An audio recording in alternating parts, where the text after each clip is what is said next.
디모데 전서를 이제 마치고 디모데 후서를 이제 시작을 하도록 그렇게 하겠습니다. 그래서 나눠드린 그 유인물에 보시면 오늘 이제 앞뒤로 돼 있죠. 디모데 전서 요약이 있고, 그다음에 이제 오늘 할 복음의 고난에 참여하는 자라는 제목이 있습니다. 그래서 디모데 전서는 요약한 걸 보시고 다시 한번 스스로 디모데 전서가 어떠한 책인지, 하나님께서 우리에게 뭘 주시려고 하는지 이렇게 묵상하시면서 말씀을 스스로 보시도록 하시고, 오늘은 이제 디모데 후서 1장을 같이 하도록 하겠습니다. 참 이 디모데 후서는 사도 바울의 마지막 서신입니다. 그러니까 말하자면 마지막 때 뭐 하죠? 보통 유언을 하죠, 그죠? 그러니까 유언과 같은 책이에요. 그래서 정말 사도 바울의 그의 삶을 이렇게 잘 우리가 볼 수가 있습니다. 그래서 저자는 사도 바울이고 수신자는 디모데예요. 약 AD 65년경에 쓰여졌는데, 그 디모데후서 맨 끝에 가보시면 한번 보십시오. 이런 것도 잘 유심히 보셔야 돼요. 맨 끝에 보시면 22절 맨 마지막 부분에 보면 에베소 사람들의 교회의 첫째 감독으로 임명받은 디모데에게 보내는 둘째 서신을 바울이 네로 앞에 두 번째 불려나갈 때 로마에서 서서 보내다. 이거는 킹제임스 성경에만 있는 거예요. 지금 개역 성경에는 이런 말씀이 없습니다. 그래서 이거는 성경은 아니지만 어쨌든 어떠한 상황 가운데서 말씀이 기록되어졌다는 것을 우리에게 알려주는 또 중요한 그런 부분입니다. 에베소 사람의 교회 첫째 감독으로, 디모데가 첫째 감독으로 간 거죠. 교회 직분에는 감독과 집사와 성도 이렇게 직무가 있다라고 했습니다. 그래서 첫째 감독으로, 그러니까 목사로 간 거예요. 가서 임명받은 디모데에게 둘째 서신이니까 첫째 서신은 디모데 전서고 둘째 서신은 디모데 후서가 되는 겁니다. 바울이 네로 앞에 두 번째 불려 나갈 때, 첫 번째 불려 나갔어요. 나가서는 이제 첫 번째 감옥에 첫째 번에 이제 로마에 후송됐을 때는 이제 감옥이 아니고 전셋집에 이렇게 머무르면서 자유롭게 이렇게 할 수 있었는데, 이제 두 번째 되면서 이제 두 번째 불려 나갈 때 로마에서 써서 이제 보내다. 이때는 실제로 이제 감옥에 실제로 갇혀 있는 상황 가운데서 네로에게 두 번째 불려 나아갈 때, 그때 이제 디모데에게 쓴 서신이다. 이렇게 이제 말씀을 우리에게 주고 있습니다. 기록 목적은 어쨌든 디모데에게 하나님의 말씀을 바르게 선포하고 가르칠 것을 명하기 위해서 이제 기록되었습니다. 그래서 디모데후서 전체를 한번 이렇게 잠깐 이렇게 훑어보고 말씀을 나누도록 하겠습니다. 이 디모데후서를 보면 1장에 보면 1장 1, 2절은 이제 인사예요. 그러면서 3절과 7절에서는 디모데에 대한 사도 바울의 회상입니다. 디모데가 정말 꿈이 없는 믿음을 가진 그런 디모데를 보면서 참 마음속으로 그를 그리워하면서 보고 싶어하면서 그렇게 이제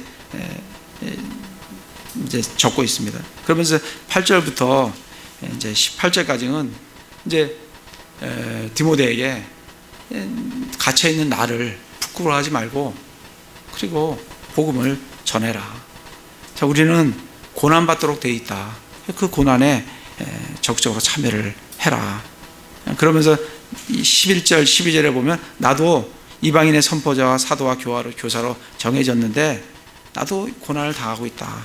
너도 내 고난에 내가 갇혀있는 것을 부끄러워하지 말고 이 고난에 참여해라. 많은 사람들이 15절에 보면 많은 사람들이 떠났다. 그러나 오네시보로가 나에게 참 유쾌되고 기쁨이 된다. 그렇게 이제 말씀을 해주는 게 1장 내용이에요. 그래서 2장에서는 이제 1장은 디모데에게 목사로서 감독으로서 정말 사역자로서 이렇게 동기를 부여해주는, 이렇게 사역자가 되어야 한다라는 동기를 부여해주는 장이라고 하면, 2장은 정말 사역자의 모습이 어떤 모습이 돼야 되느냐. 뭐와 같이 된다고요? 군사와 같이. 또는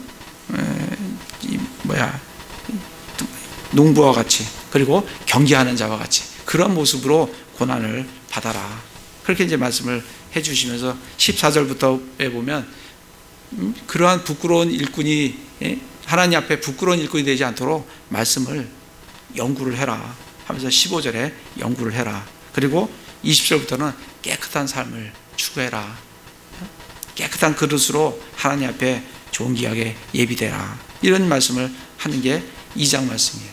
그래서 정말 사역자의 모습이죠. 어떻게 모습을 갖춰야 된다. 그게 이제 2장이고, 3장에는 마지막 때 되면 위험한 일들이 일어난다. 자기를 살아가며 탐욕을 부리며 자랑하며 교만하며 이런 것들이 쭉 일어난다. 그러나 그들은 항상 배우지만 진리에 이르지 못한다. 그러나 10절부터 17절까지는 그러나 너는 14절에 배우고 확신한 것에 거해라. 이 성경 말씀은 네가 어려서부터 배워왔지만 이 성경 말씀은, 성경 기록은 하나님의 영감으로 주신 것으로 교리와 책망과 바로잡음과 의로 교육에 유익하다. 그리고 이 성경이 너를 어떻게 한다고? 완전하게 되어 모든 선한 일에 철저히 갖춰지게 하는 게 이 성경이다. 이 성경을 부지런히 연구하고 이 배우고 확신한 일에 거해라. 그게 이제 3장 내용입니다. 그러면서 4장에 그렇게 해서 너는 때를 얻든지 못 얻든지 복음을 선포해라. 그게 4장 2절 말씀이에요. 그리고 5절에 보면 그러나 너는 모든 일에서 깨어있고 고난을 견디며 복음 전도자 일을 행하고 내 사역을 온전히 입증해라. 그래서 복음 전하고 지금 에베소에서 네가 사역하고 있는 그 사역을 통해서 정말 하나님의 사역임을 입증을 하도록 해라. 6절부터 8절은 나는 이제 떠나간다. 난 떠나서 하나님께로 간다. 사실 첫 번째 감옥에 들어갔을 때는, 감옥에 있었을 때는 사도 바울이 자기는 풀려난다고 생각을 했었어요. 그래서 풀려났어요. 근데 지금은 사도 바울이 자기의 모습을 지금 알고 있어요. 나는 지금 이제 떠나서 헌물로 드릴 때가 가까이 왔다. 내 선한 싸움과 믿음을 지켰다. 이렇게 이제 얘기를 하면서 9절부터 마지막 22절까지는 권면의 말씀으로 이렇게 사도 디모데 후서가 이제 끝나게 됩니다. 그래서 이 디모데 후서 전체를 보면서 계속 해나가겠지만 사도 바울이 지금 어떤 상태인가, 어떤 상태에 있는가, 이게 우리가 좀 살펴볼 필요가 있어요. 디모데후서 1장에 보시면 4절에 보면 내 눈물을 마음 깊이 생각하며 너 보기를 몹시 원함은. 사도 바울은 지금 이 디모데를 굉장히 보고 싶어해요. 사실 디모데가 지금 어디에 있습니까? 에베소에서 감독으로 지금 사역을 하고 있다고. 에베소에서 로마까지는 이 장난이 아닌 거리예요. 상당히 먼 거리예요. 몇 개월이 걸릴 거예요. 그 먼 거리를 사도 바울은 난 네가 보고 싶다. 내게로 오라라고 지금 디모데에서 몇 번이나 얘기를 하는지 몰라요. 난 네가 보고 싶다. 네가 내게로 와달라. 그래서 사도 바울은 정말 예수님이 함께 하고 예수님과 함께 그런 재판정에 서지만, 그러나 참 하나님께서 우리에게 교회를 주신 것은 우리가 예수님과 함께 동행하면서 또 형제 자매들과의 이 교제가 필요함을 참 보여주고 있습니다. 사도 바울은 디모데를 너무 보기를 원해요. 8절에 보면 그러면 너는 우리 주의 증언과 그분의 갇힌 자 된 나를 부끄러워하지 말고 오직 하나님의 권능에 따라 복음의 고난에 참여하는 자가 되라. 자기 자신이 그분의 갇힌 자, 예수님께 갇힌 자예요. 그래서 지금 사도 바울이 예수님께 갇힌 자이고 예수님 때문에 지금 감옥에 갇혀 있습니다. 16절에 보면 주께서 오네시포르의 집에 긍휼을 베풀기를 원하노니 그가 자주 나를 유쾌하게 하고 나의 사슬을 부끄러워하지 아니하였으며. 지금 오네시포르가 사도 바울이 감옥에 갇혀 있는, 사슬에 묶여 있는 것을 부끄러워하지 않는다. 자기 자신이 지금 사슬에 묶여 있다는 것을 이렇게 보여주고 있습니다. 그리고 15절에 보면 아시아에 있는 모든 자들이 나를 버리고 돌아선 이 일을 내가 알거니와. 이 디모데후서에 보면 모든 자가 돌아섰다 하는 게 말씀이 많이 나와요. 근데 디모데 전서에는 그런 말씀이 아니라 어떤 자들이 이렇게 했다. 그러니까 디모데 전서는 어떻게 보면 썸이에요, 썸. 근데 디모데후서는 올이에요. 모든 사람이 다 떠났어요.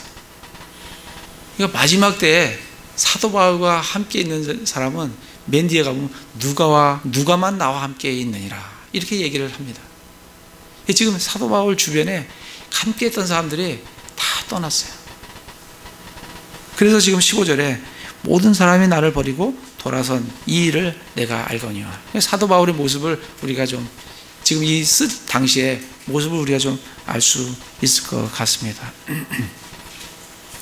4장을 가보겠습니다. 4장에 보시면 4장 6절부터 8절에 보면 이제 내가 내 자신을 헌물로 드릴 준비가 되었고 나의 떠날 때가 가까이 이르렀도다. 자기 자신이 하나님께 헌물로 자기 자신을 드릴 때가 이제 죽을 때가 온 거예요. 이제 주님께로 하나님께로 갈 때가 온 거예요. 내가 선한 싸움을 싸우고 나의 달려 갈 길을 마치고 믿음을 지켰은즉. 그러면서 자기의 과거의 삶을 살아왔던 것을 회상을 하면서 내가 믿음의 선한 싸움을 싸웠다. 그리고 그 믿음을 지켰다.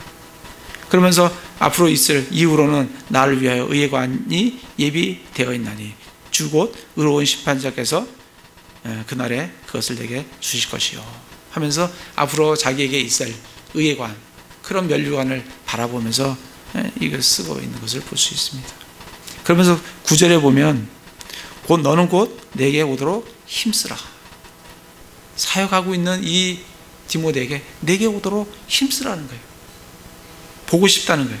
10절에 보면 대만은 현재 이 세상을 사랑하여 나를 버리고 데살로니가로 떠났고 그레스게는 갈라디아로, 디도는 달마디아로 갔다는 거예요. 다 떠난 거예요. 다 갔어요. 11절에 오직 누가만 나와 함께 있느니라. 누가만 오로지 지금 사도 바울과 함께 지금 로마에 있습니다. 그러면서 마가를 취해 오라고 그렇게 얘기를 합니다. 그러면서 12절에 두기고는 내가 에베소로 보내었노라. 두기고를 왜 에베소에 보냈겠어요? 디모데를 로마로 와야 되니까 에베소를 담당할 사역자로 두기로를 보내는 거예요. 두기로를 내가 에베소로 보낸다. 그러니 너는 에베소의 사역을 두기고에 맡기고 너는 나에게로 속히 빨리 오도록 힘쓰라. 이렇게 이제 얘기를 하고 있습니다. 16절에 보면 내가 처음 답변할 때, 이거 두 번째 답변할 때 썼는데 첫 번째 답변할 때가 네로의 앞에 가서 답변을 할 거 아니에요? 변론을 할 거 아닙니까? 할 때에 아무도 나와 함께 서지 아니하고 아무도 사도 바울을 함께 서서 죄가 없습니다. 이런 고백을 함께 해주는 사람이 아무도 없다는 거예요. 아무도 나와 함께 서지 아니하고 모든 사람이 나를 버렸으나 그것을 그들의 책임으로 돌리지 아니하시기를 내가 하나님께 기도하노라. 이게 지금 사도 바울의 참 심정이에요. 17절에 보면 그럼에도 불구하고 주께서 나와 함께 서서 나를 강건하게 하셨으니. 그러나 사람은 떠났지만 주님이 나와 함께 서서 나를 변론해 주신 분이 주님이시다. 이렇게 말씀을 해주고 있습니다. 그러면서 21절에 너는 겨울이 되기 전에 오도록 힘쓰라 하면서 사도 바울이 디모데가 속히 오도록 올 때에 내 옷과 그리고 성경책을 가져오면 좋겠다. 이렇게 이제 그런 상황 가운데서 지금 디모데 후서를 지금 적고 있습니다. 그러면서 이 디모데 후서에 다시 디모데서 1장에 와서 이런 상황이에요. 지금 사도 바울이 디모데 후서를 적을 때 사도 바울의 상황이 그렇다는 거예요. 그러면서 사도 바울이 참 이 디모데를 추억을 하고 있습니다.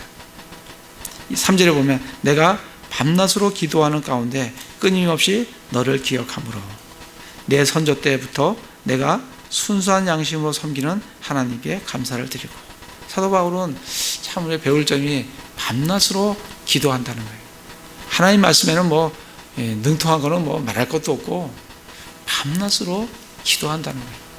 정말 도전이 되더라고요. 읽으면서 사도 바울은 밤낮으로 기도했구나. 그래서 정말 말씀 보다가 좀 말씀 보기가 힘들면 기도 노트를 펴고 기도를 하고, 그런 삶이 참 일상화되어야 한다, 이런 생각을 좀 하게 됐어요. 밤낮으로 기도하는 가운데 끊임없이 너를 기억함으로. 사도 바울은 디모데를 끊임없이 기억하는 거죠. 그리고 4절에 보면 내 눈물을 많이 마음 깊이 생각하며. 디모데가 눈물이 많았던 모양이에요. 그죠?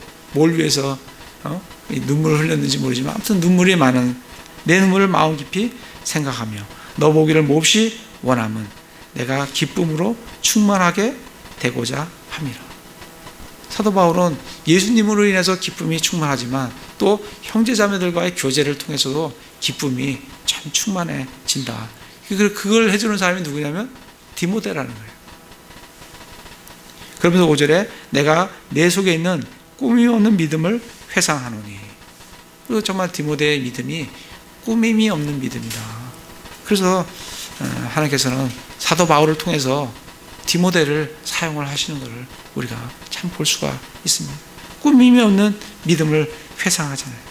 그것은 먼저 내 할머니 로이스와 내 어머니 유니 속에 있었으며 내 속에도 있는 줄 내가 확신하노라 하면서 이 디모데를 추억하는 것을 참 볼 수가 있습니다. 그런 추억을 하면서 사도 바울은 디모데에게 그의 마음속에 열망이 일어나도록 그렇게 권면하고 촉구를 하는 걸 볼 수가 있습니다. 6절에 보면 그러므로 내가 안수함으로 내 속에 있게 된 하나님의 선물을 내가 불붙이게 하려고 너로 하여금 기억하게 하노니. 사도 바울은 디모데에게 안수를 했어요. 디모데전서에 보면 장로회에서 안수를 받았다고 했습니다. 그렇게 안수도 장로회에서도 안수를 받았고 또 사도 바울이 디모데에게 안수를 했습니다. 내가 안수함으로 내 속에 있게 된 하나님의 선물. 안수할 때 그 디모데 안에 하나님의 선물이 있었다는 거예요. 그래서 이 하나님의 선물은 옛날 개혁성경에는 이게 선물이 뭐로 되어 있냐면 은사로 되어 있습니다. 은사. 그 선물이 은사예요. 그래서 사도 바울의 이 디모데 안에 어떠한 선물이 있었는가? 로마서를 한번 가보겠습니다. 로마서 12장에 보시면 로마서 12장에 보시면 선물은 로마서 12장에도 나오고 고린도전서에도 나와요. 근데 로마서 12장에 디모데 안에 있는 선물이 이러한 선물이 아닐까 생각합니다. 정확히 나와 있지 않기 때문에 알 수는 없는데 6절에 보면 그런즉 우리에게 주신 은혜에 따라 우리가 다른 선물들을 가지고 있으니. 그러니까 우리 각각에게는 하나님께서 주신 선물들이 있어요. 우리 믿는 사람들에게는 하나님께서 주신 선물들이 있다고. 근데 어떤 선물이 있냐면 대언이면 우리가 믿음의 분량대로 대언하고 하나님의 말씀을 대언하는 거예요. 목사가 됐든 복음 전도자가 됐든 전도자가 됐든 아니면 교사가 됐든 하나님의 말씀을 대언하는 그런 대언의 선물이 있어요. 혹은 사역이면 우리의 사역하는 일로 섬기며, 가르치는 자는 가르치는 일로 섬기고, 권면하는 자는 권면하는 일로 섬기며, 주는 자는 단순함으로 그 일을 하고, 다스리는 자는 부지런함으로, 긍휼을 베푸는 자는 즐거움으로 할 것이니라. 이게 이제 우리에게 주시는, 각각 사람들에게 주는 선물이에요. 아마도 디모데에게는 감독으로 갔으니까 가르치는 일 또는 대언, 그리고 섬기는 일, 다스리는 일, 이런 것들이 아마 디모데에게 선물로 주었을 거라고 생각해요. 그렇기 때문에 그런 달란트가 있으니까 그렇게 이제 감독으로 세웠을 거라고 생각을 합니다. 그 선물로 안수할 때 주신 그 선물이 그 디모데 마음속에서 불일 듯 일어나게 하기를 사도 바울은 원한다는 거예요. 그래서 정말 하나님께서 우리에게 각자에게 주신 선물들이 있습니다. 그 선물들이 늘 우리 안에 내적 동기로 일어나서 정말 그것이 주님의 나라에, 주님의 왕국에 합당하게 쓰여지기를 소망을 합니다. 그렇게 이제 그거를 기억하면서 8절에 보면 그러므로 너는 우리의 증언과 그분의 같이 다니는 나를 부끄러워하지 말고 오직 하나님의 권능에 따라 복음의 고난에 참여하는 자가 되라. 이게 이제 디모데가 가진 그런 복음 전도자의 역할이니까 그 복음을 전하면서 받는 그 고난에 적극적으로 헌신하고 참여하는 자가 되라. 그게 너에게 주신 하나님의 선물이다. 그 선물을 네 안에서 불일 듯 일어나게 하기를 원한다. 그렇게 이제 디모데가 말씀을 적고 있습니다. 디모데후서 4장을 보겠습니다. 4장에 보시면 4장 1절부터 보시면 4장 1절에 보면 그러므로 내가 하나님 앞과 주 예수 그리스도 앞에서 곧 친히 나타나실 때 자신의 왕국에서 산자와 죽은 자를 심판하실 분 앞에서 내게 명하노니 말씀을 선포하라. 때에 맞든지 맞지 아니하든지 긴급히 하라. 오래 참음과 교리로 책망하고 꾸짖고 권면하라. 그러면서 3절 4절에 이제 견전한 교리를 견디지 못하는 사람들의 그런 내용들이 나오는데 이게 지금 이 디모데에게 선물로 주어져서 그로 하여금 그 안에서 불일 듯 일어나게 할 때에 그가 해야 될 일들이 말씀을 선포하는 거예요. 때에 맞든지 맞지 아니든지 모든 오래 참음과 교리로 책망하고 꾸짖고 권면하는 그런 일들을 그가 감당을 하라라고, 그런 것이 너의 안에서 불릴 듯 일어나게 되기를 원한다고 지금 사도 바울이 디모데에게 권면을 하고 있는 것을 볼 수가 있습니다. 그러면서 7절에 하나님께서는 1장 7절입니다. 하나님께서는 우리에게 두려움의 영을 주지 아니하시고 권능과 사랑과 건전한 생각의 영을 주셨느니라. 하나님은 우리에게 두려움의 영을 주지 않으셨어요. 그래서 내가 어떤 상황에 있든지 간에 내가 두려워하는 것은 하나님 뜻이 아니에요. 두려운 상황은 맞는데 내가 두려워하는 것은 하나님 뜻이 아니에요. 하나님께서는 우리에게 무슨 영을 주셨다고요? 권능과 사랑과 건전한 생각의 영을 주셨어요. 사실 지금 이 상황 가운데서 네로 앞에 불려나가는 거예요. 그럼 뭐예요? 사형당하는 거예요. 거기 바울 옆에 딱 선다는 것은 굉장히 인간적으로 생각하면 두려운 일이에요.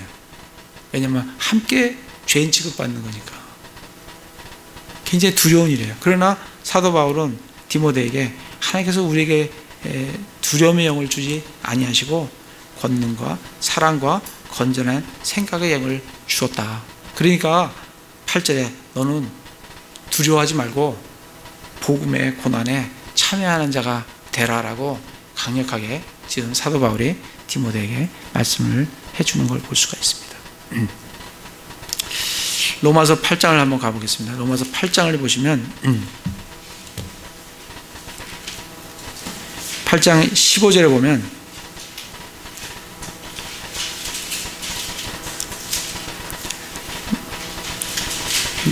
너희는 다시 두려움에 이르는 속박의 영을 받지 아니하고 양자 삼으시는 영을 받았느니라.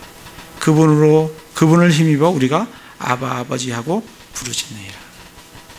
하나님께서는 우리에게 속박의 영, 두려워하는 속박의 영을 주지 않으셨어요. 우리는 양자 삼으시는 영, 성령을 우리에게 주셨어요. 그래서 우리가 하나님을 아버지라고 부를 수가 있다. 하나님을 아버지라고 우리가 부를 수 있는 거예요. 그러한 영을 우리에게 주셨다는 거죠. 그래서 이러한 영이 있기 때문에 우리가 어떤 두려움의 상황 가운데 있다 할지라도 우리가 두려워할 이유가 전혀 없습니다. 그리고 하나님께서 우리에게 두려운 영을 주지 아니하시고 건전한 생각의 영, 사랑의 영, 권능의 영을 주셨기 때문에 두려움 가운데 있다는 것은 그런 믿음이 없다는 거예요. 하나님께 주신 그러한 믿음이 없다는 거예요. 그래서 지금 사도 바울이 디모데에게 두려워하지 말고 권능과 사랑과 건전한 생각의 영으로 복음의 고난에 적극적으로 참여하라라고 말씀을 해주고 있습니다.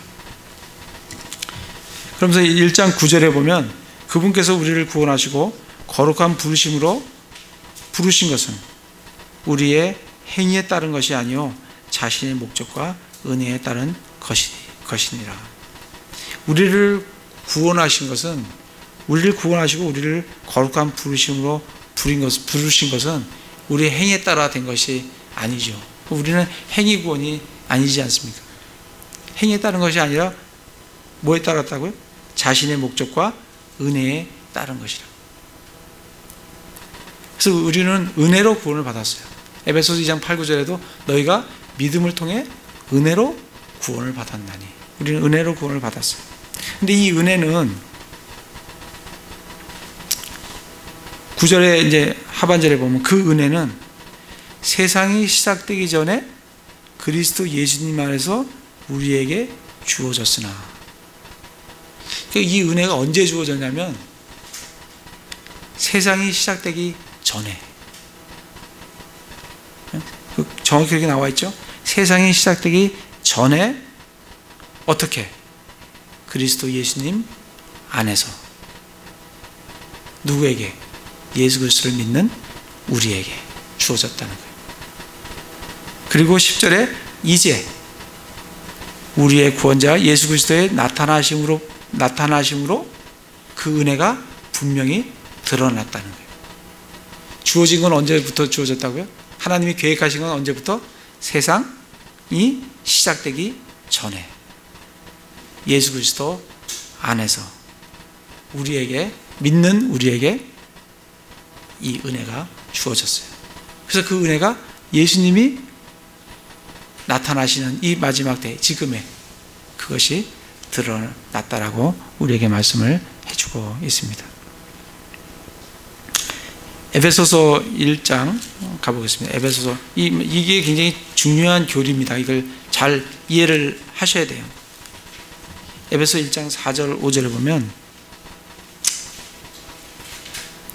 곧 우리가 사랑 안에서 자신 앞에 거룩하고 흠이 없게 하시려고, 우리를 사랑 안에서 하나님 앞에 거룩하고 흠이 없게 하시려고 세상의 창건 이전에, 아까 말씀하고 똑같죠? 세상이 시작될 때 동일한 말씀입니다.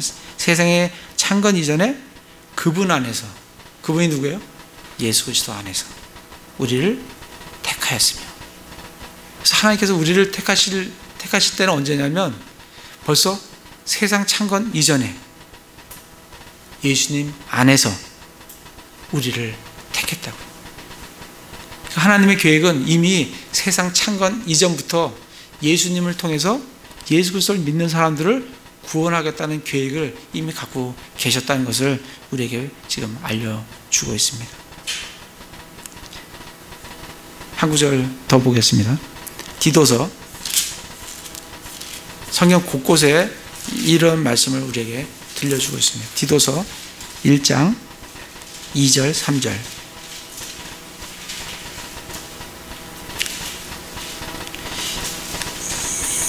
일 1장 2절에 보시면 영원한 생명의 소망 안에서 사도가 되었는데, 영원한 생명이 누구예요? 예수 그리스도예요. 예수 그리스도의 그 소망 안에서 사도가 되었어요. 사도 바울이. 이 생명은, 이 영원한 생명이신 예수님은 거짓말할 수 없는 하나님께서 세상이 시작되기 전에 약속하셨으나, 하나님께서 이 생명을, 이 영원한 생명을 언제 약속하셨다고요? 거짓말할 수 없는 하나님께서 세상이 시작되기 전에 이 영원한 생명, 이 예수 그리스도를 약속하셨다고요. 이 약속을 주시고 이 예수님을 통해서 이 세상을 구원하시겠다고 이미 세상 창건 이전에 하셨다고요. 3절에 보면 자신의 말씀은 하나님 곧 우리의 구원자의 명령에 따라 내게 맡겨진 복음 선포를 통하여 정하신 때에 드러내셨느니라.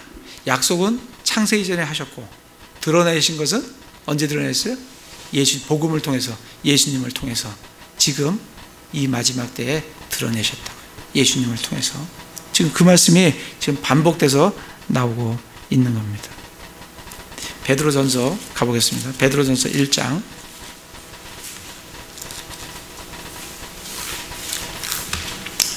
18절에서부터 20절까지 보시면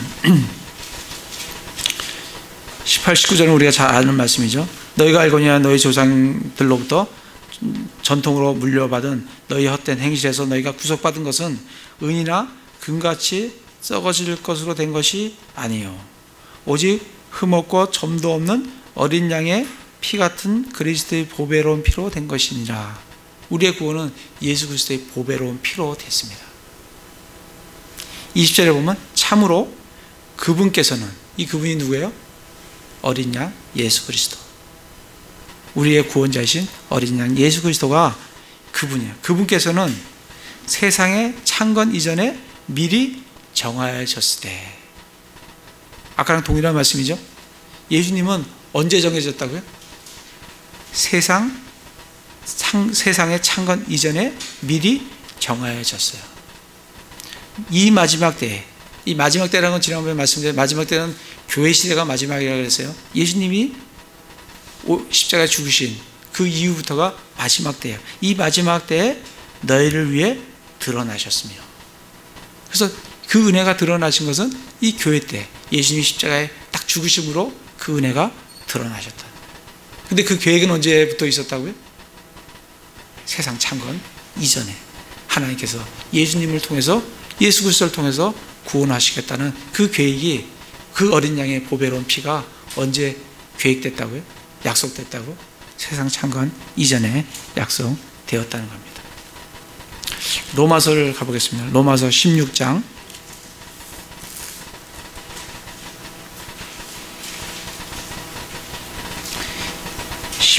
25절 26절을 보겠습니다.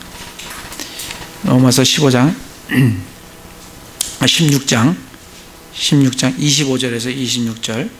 25절에 보면 나의 복음과 예수 그리스도를 선포함에 따라 권능으로 너희를 굳게 세우실 분, 이분이 누구냐면 하나님이세요. 나의 복음과 예수 그리스도를 선포함에 따라 권능으로 너희를 굳게 세우실 분이 이제 하나님이에요. 하나님이신데, 즉, 그러면서 설명을 합니다. 즉, 세상이 시작된 이래로 은밀히 간직되어 왔으나, 세상이 시작된 이래로 은밀히 간직되어 온 것은 예수님이에요. 뒤에 읽어보면 그걸 알 수가 있습니다. 이게 예수님이에요. 예수님은 세상이 시작된 이래로 은밀히 간직되어 왔어요. 26절에 이제는 밝히 드러났으며, 이 마지막 때는 밝히 드러났다고요. 예수님이 밝히 드러났어요. 그러면서 설명을 합니다. 영존하시는 하나님의 명령에 따라 대언자들의 성경 기록들을 통해, 이 구약이죠. 구약의 기록들을 통해서 믿음에 순종하게 하려고 모든 민족들에게 알려지게 된 신비의 계시에 따라, 이 신비의 계시가 뭐냐면 예수님이 예수 그리스도의 신비예요. 이 신비에 따라, 계시에 따라 너희를 굳게 세우실 분, 곧 홀로 지혜로우신 하나님께 예수 그리스도를 통해 영광의 영원토록 있기를 원하노라. 그래서 지금 이 부분에서 얘기를 하고자 하는 것은 세상이 시작된 이래로 은밀히 간직되어 왔는데 지금 밝히 드러난 것이 뭐라고요? 신비의 계시라고요. 이 신비라고요. 이 신비가 은밀히 간직되어 왔는데 지금 이제는 밝히 드러났다는 거예요.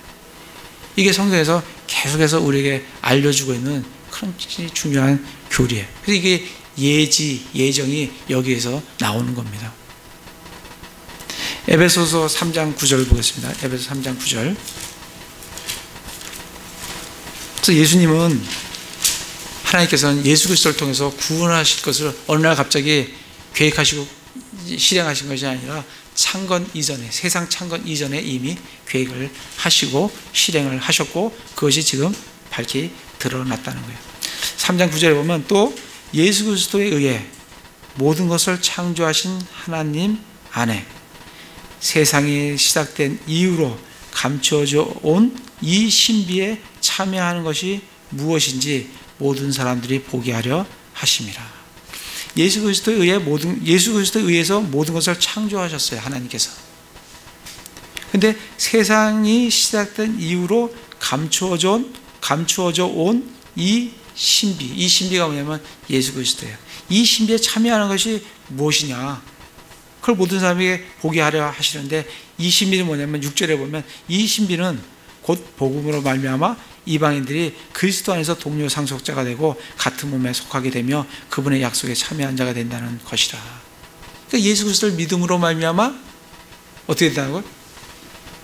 예수님 안에서 동료 상속자가 되고 예수님과 동료 상속자가 되고 한 몸을 이룬다. 같은 몸에 속하게 된다. 이 신비가 세상이 시작된 이후로 감추어진 신비라는 거예요. 지금 동일한 말씀을 계속 성경 곳곳에서 우리에게 우리의 구원의 계획이 언제부터 시작됐는지 그거를 계속해서 우리에게 말씀을 해주고 있습니다.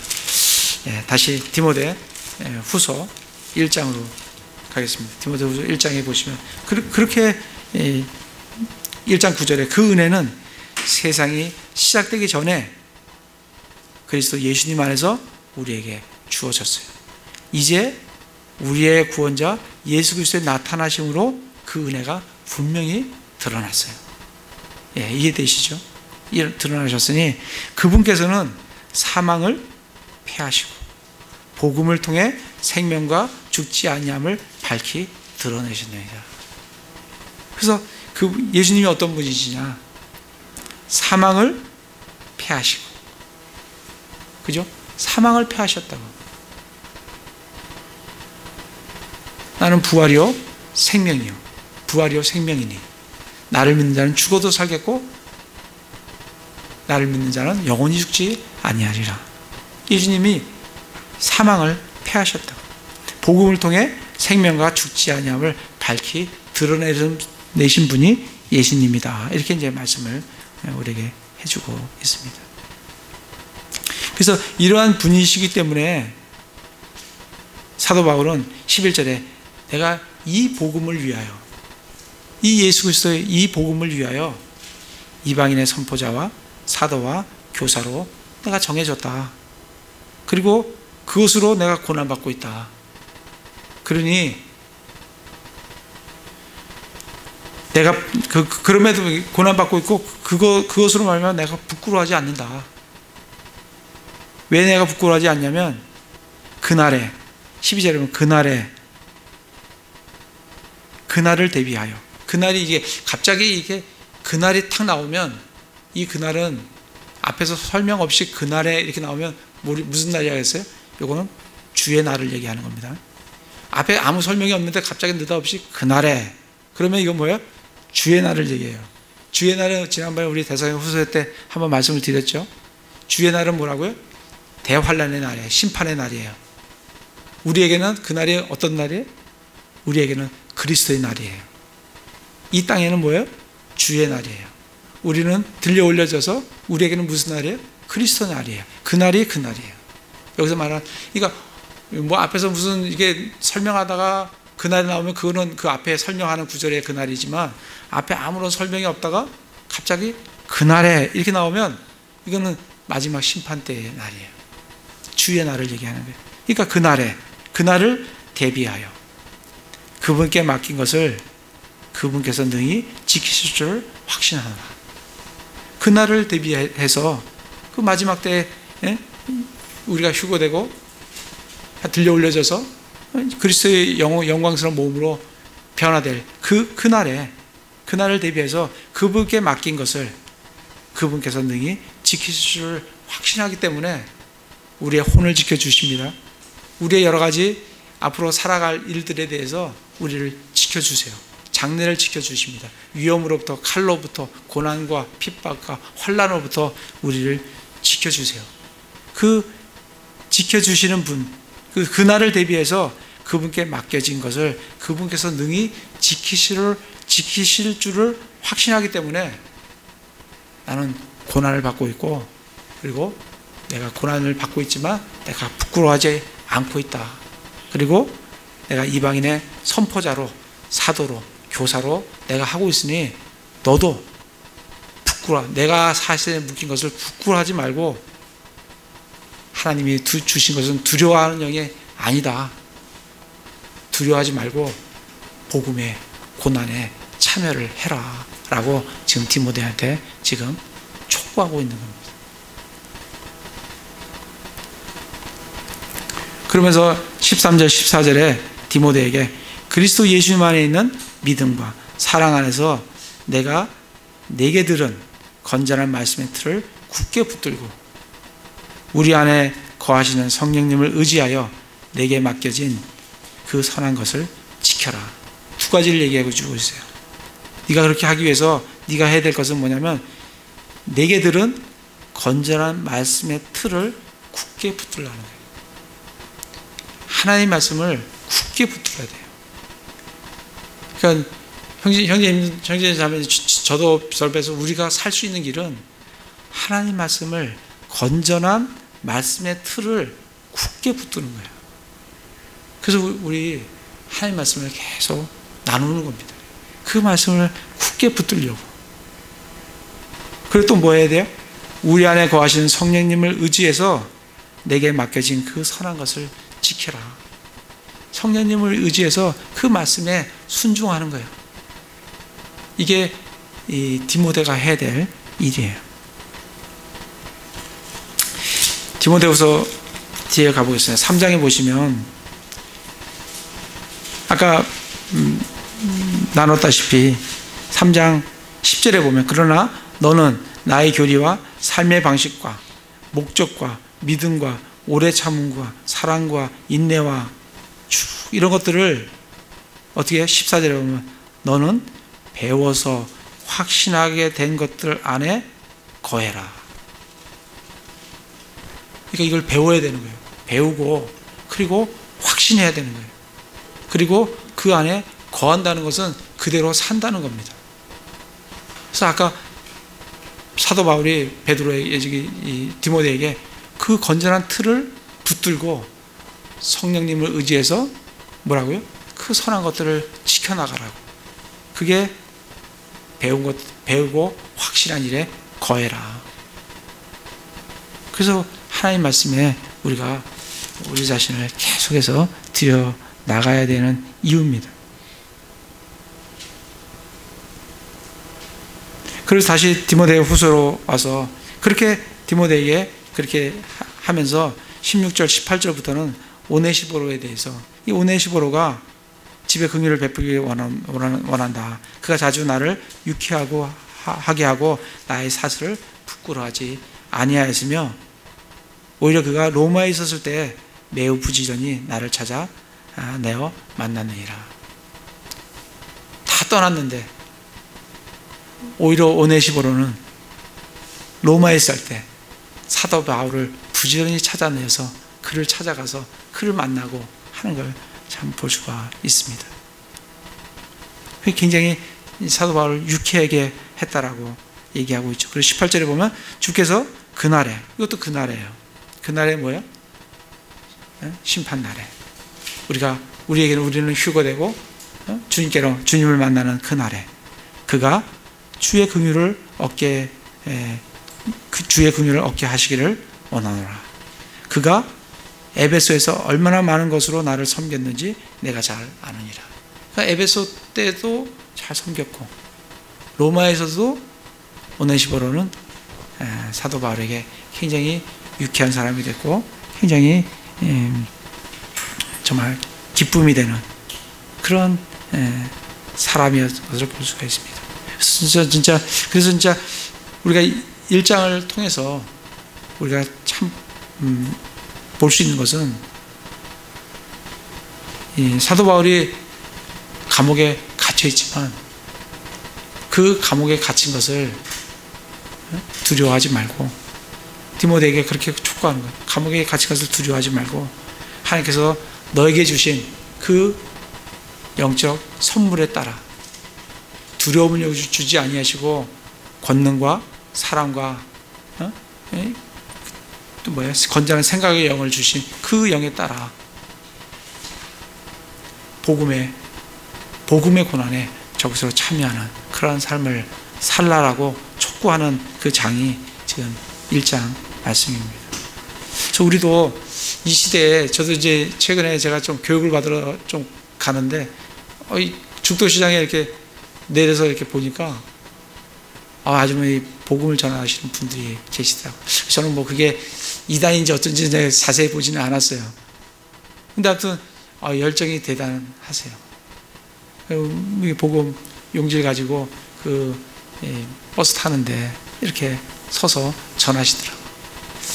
그 보면서 우리가 말씀도 같이 나눌 뿐 아니라 내가 실제로 내 주위에 내가 알고 있는 사람들에게 복음을 전하는 그런 삶을 참 살아야 되겠다 생각이 들고, 우리가 그렇게 살아가시는 그런 형제 자매님들 다 되시기를 기도를 드립니다. 제가 기도하겠습니다.